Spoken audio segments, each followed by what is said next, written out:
Fine. So, well, if you could tell me first of all what an SME is and what its perspective is, what your role is here in Rio de Janeiro. I must say that SMEs have also been considered as enterprises who have difficulty to be sustainable and to obey regulation. That might be right in many cases, but I think it's also very important to see them as a solution to sustainability. And in some of the supply chains, like the very high-tech supply chains we are in, their little role can be very critical and very important in the whole supply chain to make it more sustainable as a whole. Okay, so SMEs have taken on their responsibility, have they, in developing sustainable development and in fitting into the wider picture of sustainable development, you would say?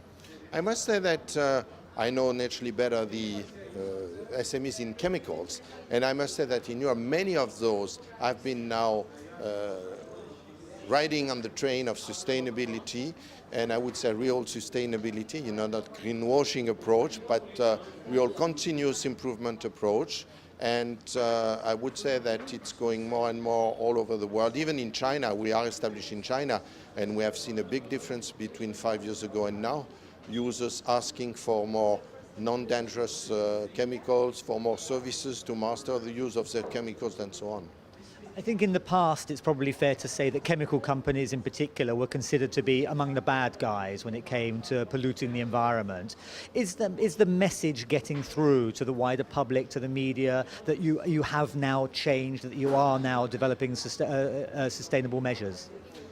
What is clear, we have this message to go through. I'm not sure it's true now.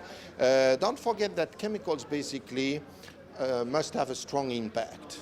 So our solutions now we are looking for are more impact on the process, but less impact around on the air, on the people and so on. So it is a challenge, it is a contradiction, I would say, but I think that more and more the chemical industry have been reducing emissions, for example CO2 emissions, have been increasing their technical performance of their product, but at the same time reducing the impact.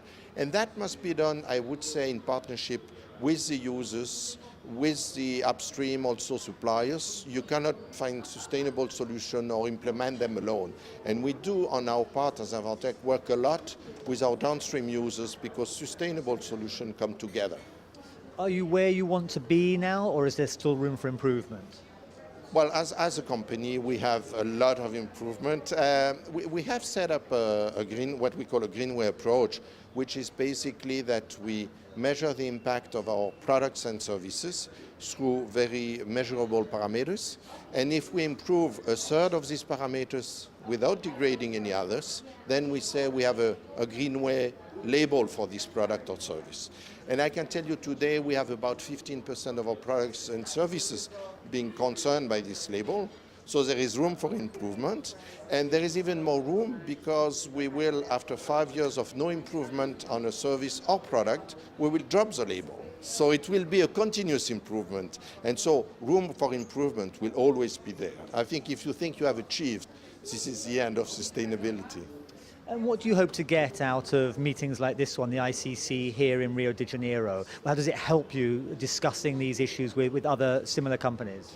Well, you get both ideas from your colleagues, even in different areas, different sectors. Sometimes you get more ideas when you get input outside of your own activity. And also you get comfort, which is reassuring at this time of crisis that you are on the right direction.